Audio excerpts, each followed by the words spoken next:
He dressed like a clown to make children laugh. But behind the face paint was a man who tortured and murdered. He was John Wayne Gacy. When this whole thing is over, you might be witnessing one of the most horrible crimes, perhaps, in a century. He claimed to be a loving father. See, I don't believe in hitting children. But what he did to his young victims was unspeakable. It was terrible. The smell of death was everywhere. How he killed those boys for his own pleasures. How could you forgive him? To the end, John Wayne Gacy proclaimed his innocence.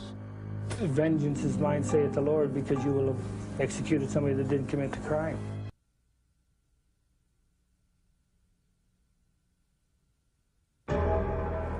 Spring 1992. Killer John Wayne Gacy tries to rewrite history. When they paint the image that I was this monster who picked up like these altar boys along the street and swatted them like flies, I said, this is ludicrous. The prison interview came 13 years after Gacy had been convicted of murdering 33 young men and boys from 1972 until 1978. Whether it's Berkowitz, whether it's Bundy, whether it's Williams, Wayne Williams down in Atlanta, or any of the others, or Charlie Manson. See, I don't comment about other cases for the simple fact is that I wasn't there. Do you feel somewhat of a kinship with some of these people? God, I hate that when they put me in the same club with them. With his execution date just months away, Gacy, then 51, was seeking a new trial. If people don't want to know the truth and the honesty of it, if they want to be convinced or brainwashed into what they believe, then fine, then go ahead and kill me. But vengeance is mine, saith the Lord, because you will have executed somebody that didn't commit the crime. But the evidence against him was overwhelming. Evidence that didn't come together until December 1978, when a 15-year-old boy disappeared. He was one of a number of boys who had disappeared in the Chicago area, but something about him was different. The boy was Rob Peast, a sophomore in high school who worked part-time at the Nissan pharmacy in the northwestern suburbs of Chicago. On December 11th, at quitting time, he told his mother he was going to talk to a man about a construction job, but Rob Peast never made it home. His parents finally ended up at the police department to fill out a missing persons report on their youngest son. At the time, the man in charge of the state's attorney's office was Terry Sullivan. One young police officer happened to come up the one morning, and he said, Terry, there's a couple that was here last night reporting their son missing, and I think there's something strange to it. I don't believe that he's a runaway. Sullivan agreed. Rob Peast was the consummate good kid, devoted to his family, an honors student who wanted to be an astronaut. There was no reason for him to run away. Something was wrong. Immediately, a search was organized. His parents were devastated. Well, I went to pick up Rob at the drugstore where he works at about 10 to 9.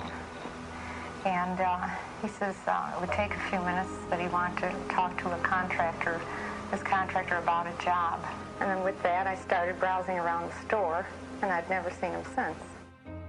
For police, the most obvious lead was the contractor Rob had gone to meet. His name was John Gacy.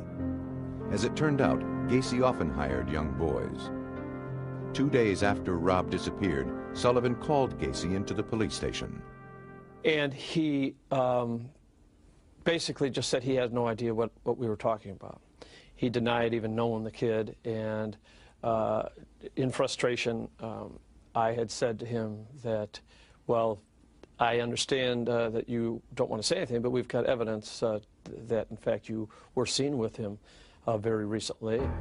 Soon after that confrontation in mid-December 1978, police began tracking the movements of John Wayne Gacy. Meantime, a simple background check revealed that Gacy had been convicted 10 years earlier in Iowa. The charge was sodomy. The victim, a teenage boy. Gacy was released from the Iowa Men's Reformatory after serving only 18 months. Because of Gacy's record, a 24-hour surveillance was ordered. David Hackmeister, then a 6-year veteran of the department and a young father of 3, was assigned to the job. I knew that, in fact, they thought that this could be a homicide. They asked me to keep surveillance on the house. It soon became obvious that a concealed surveillance of John Gacy would be impossible. Gacy often drove over 60 through city streets. Over several days, frustration grew as 2 two-man teams followed Gacy on fruitless journeys throughout metropolitan Chicago. His personality could change in a split second. You know, one second we're his best buddy, we're his bodyguards that he's introducing us people to, and the next second we'll go into another bar and we're from the FBI who are harassing him. As the days went on, there was still no sign of Rob Piest. His family posted his picture throughout the neighborhood. Then, a lead. Gacy told the surveillance team that he owned some land up north in Wisconsin. So right away we're thinking that's where the body is. Of course, he's feeding us this information knowing that we're going to follow up on this, just kind of leading us off the track. Work at the state's attorney's office was more productive. The investigators had obtained a search warrant for Gacy's house, based on Gacy's sodomy conviction 10 years earlier in Iowa. My hopes, of course the hopes of the police officers and my fellow state's attorneys, was that we would find Rob alive. When police investigators entered Gacy's home, it was fastidiously neat. They collected an assortment of items: handcuffs, garter belts. One officer picked up a photo receipt from Nissan Pharmacy. But of all the items found, one of the most chilling was a class ring. It was quickly learned that the ring belonged to a recent high school graduate named John Zick, who, like Rob Piest, was missing. It was just the beginning. Through interviews with Gacy's acquaintances, it was discovered that 2 employees of Gacy's were also missing: Gregory Godzik and Johnny Butkovich. Both 17 years old, both had not been heard from for at least 2 years. An unmistakable pattern began to emerge, linking Gacy to missing boys. So it was as if a trickle had started and now all of a sudden it's turned into a waterfall. It was then that the investigators got 2 final breaks. First, a fellow employee of Rob Piest revealed that she had put her photo receipt in Piest's jacket. That receipt was the same one found in Gacy's house. It provided a critical link, proving that John Gacy had contact with Rob Piest the night Rob disappeared. And there was more. Interviews with Gacy's employees revealed they had been asked by Gacy to dig trenches for new plumbing in the crawl space beneath the house. The story triggered a memory for a detective who had once used the bathroom in Gacy's house. Mind you, again, it's cold winter, and the furnace came up from bringing the fumes up from downstairs. Now, being an experienced homicide detective and Detective Schultz came back and said that he recognized the odor of bodies decaying. Bodies in the basement. It was an appalling idea that haunted detectives, some of whom had actually spent several hours inside Gacy's home in the rec room, just above the basement. Gacy himself had invited the detectives inside for drinks, perhaps out of arrogance, perhaps in an effort to taunt them. Based on these new clues, detectives pushed for a second search warrant. Then, late in the evening of December 20th, they followed Gacy to his attorney's office. We were absolutely certain that at this point there was a confession because the attorneys were very, very, very nervous. After spending the night on the couch at his attorney's office, Gacy was on the move. The exhausted detectives had followed him for 8 days. Christmas was just 4 days away. And finally, they believed Gacy was going to crack. This was the beginning of the end for Gacy. He had apparently decided that he was going to commit suicide and was going to go around and say his last goodbyes. One of Gacy's first stops was the Shell gas station, where he was a regular customer. At that point, I go in the gas station. I recovered some drugs that Gacy had given to these people as he was saying his last goodbyes. When I got that information, I told them to take him down, to arrest him. That was probably the closing of the news. We rushed the car at a stoplight, pulled Gacy out of the car, threw him up against the trunk of the car, and told him that he was under arrest for a drug violation. By December 21st, just 10 days after Rob Peace disappeared, John Wayne Gacy was headed for jail on a drug charge. He was connected to several missing boys, but not a single body had been found. As Gacy was led into the station, a second search of his house was just moments away. By the spring of 1992, the Menard State Penitentiary in downstate Illinois had been John Wayne Gacy's home for 13 years. And so, by the time he agreed to be interviewed, he had an answer for everything. Even when he was asked about the odor from the crawl space, Gacy had an explanation. You know, I found it as odd when we bought the house that a house with a crawl space would need a sump pump. But then I learned the first time it rained that this ground gets wet under there, and then the crawl space actually floods up to a foot deep in water. And then as it recedes, it puts out a musty odor. There was always a musty odor in that house. As for the day in December 1978, when a police detective thought he smelled decaying bodies, Gacy said it wasn't that at all. We had come into the house, and my little Lhasa Apso was in the house. And of course, he had been locked in the kitchen, you know, all day. Well, the little puppy, he piddles, see, and while he's piddling and while he is doing his business on the paper and that, you can imagine what it smells like if you go into a closed room and when the heat came on. Still today, it seems inconceivable that Gacy would rely on such a defense. Because the truth about the crawl space became international news on the very day Gacy was arrested. On the night of December 21st, 1978, while John Gacy was held at the Des Plaines police station for possession of marijuana, the second search of his house began. While some officers looked for evidence upstairs, two went below into the crawl space. Moving on hands and knees, the evidence technicians surveyed the muddy ground. One officer took a shovel, dug down about 6 inches, and pulled up something hard. It was a human bone. While held at a local police station, Gacy complained of chest pains and was rushed to a nearby hospital. Detective David Hackmeister met him there.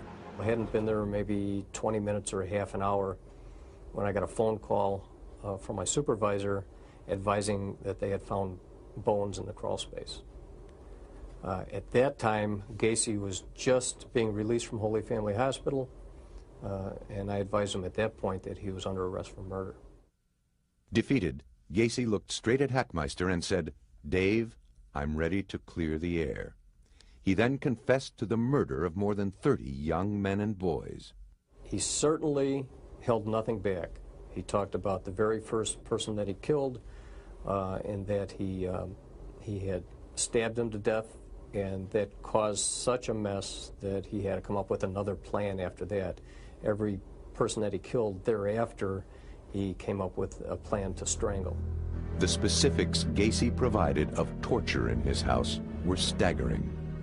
He talked in detail about sexually abusing the boys and strangling them. As Gacy talked, the officers looked for some feeling in him, some emotion about what he had done. There was none. In the confession room, I most clearly remember that there was no remorse. Very, very cold about it. By the next day, word that bodies had been found at John Gacy's house had spread through the media. The Cook County medical examiner, Dr. Robert Stein, arrived and joined the crew to direct the exhuming of the bodies. First, they ripped out the floorboards of the house, exposing the crawl space completely. Some workers dug through the mud beneath the house. Others began to dismantle the garage. By midday, the first body bag emerged. The crew pressed on. A second body was carried out shortly after. On that first day, a ritual was established that would last as long as the digging continued. Each afternoon, Dr. Stein would report the discoveries of the day. In the garage, there was just that one skeletalized remain, and in the house itself also a skeletalized remain. No one knew how many bodies would eventually be found, but based on Gacy's confession, officials speculated that the number would be considerable. When this whole thing is over, you might be witnessing one of the most horrible crimes, perhaps, in a century. Early on, investigators brought in the one person who could provide the most help, John Gacy. He showed them one spot to check and then was quickly whisked away.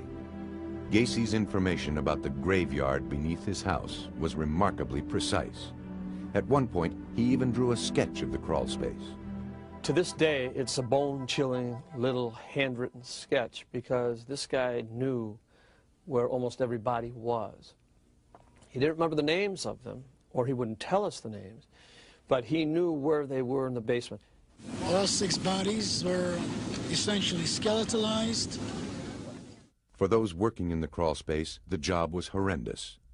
Each time they dug a hole, it would immediately fill with water. They would sort through the mud by hand, picking up small bones.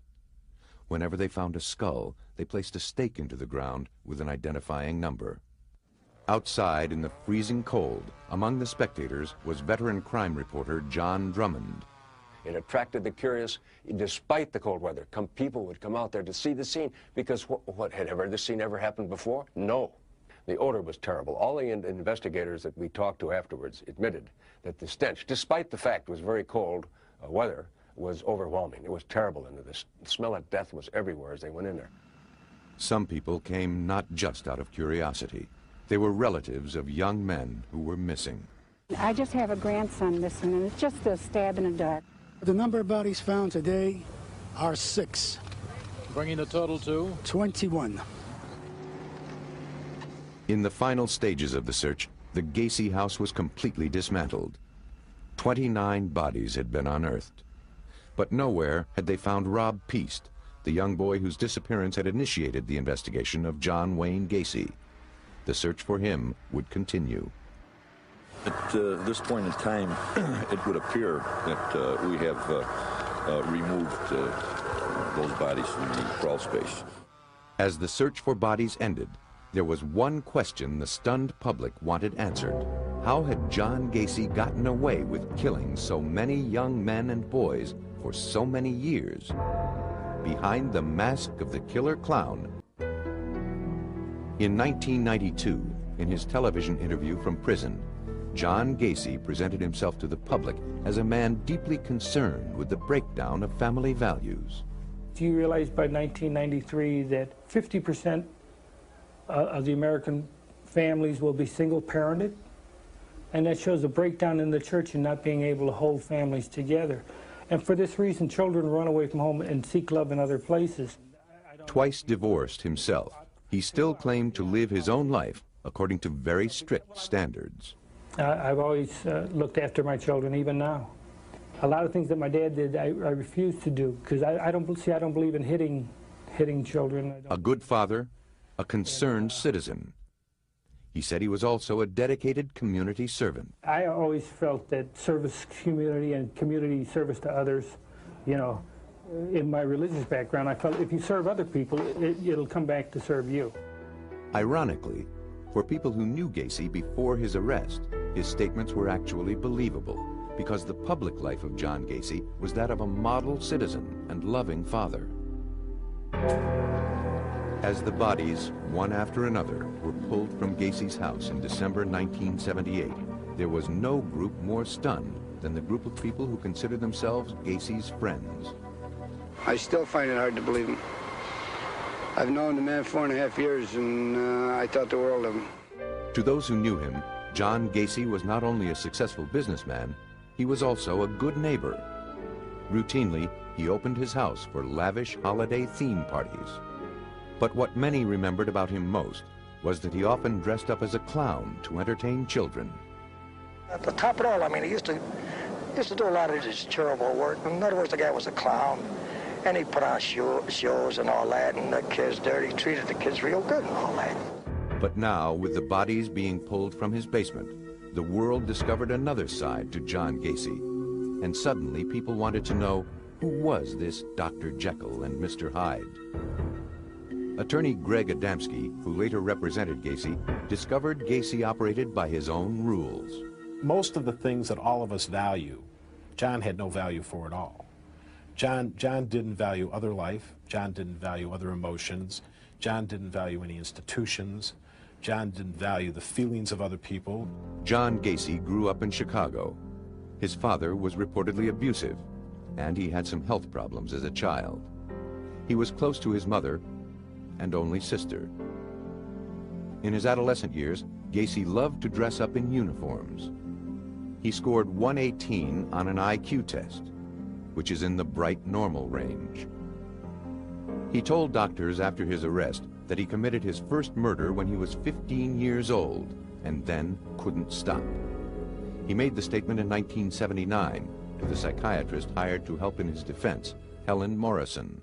He started the pattern of what later is described as almost an addiction to homicide. And that's so similar to someone who's an addict that they'll be doing all right, and then there's a certain point where they almost have a craving. And it's not that they're after a human being, it's not that they've had a fight with anyone, it's not that they've remembered some traumatic episode from their childhood. It's just that simple and that terrifying. Gacy was never charged with the murder he claimed to commit as a teen. And then in the 60s, he got married to a co-worker and went to work as a manager for a Kentucky Fried Chicken restaurant in Waterloo, Iowa. He became active in a local civic organization, the Jaycees, even named Man of the Year. Gacy had a young wife and children, but was developing a penchant for sex with young boys. In 1968, at age 26, he was convicted of sexually assaulting a teenage boy. He was sentenced to 10 years, but because he was such a model prisoner, he served only 18 months. Returning to Chicago, now divorced, he made a clean start, rejected his family, and became involved in Democratic Party politics, and was even photographed with then First Lady Rosalynn Carter. He also married a childhood friend who had 2 young daughters of her own. In the early 70s, he began a small contracting business called PDM, Painting, Decorating, and Maintenance.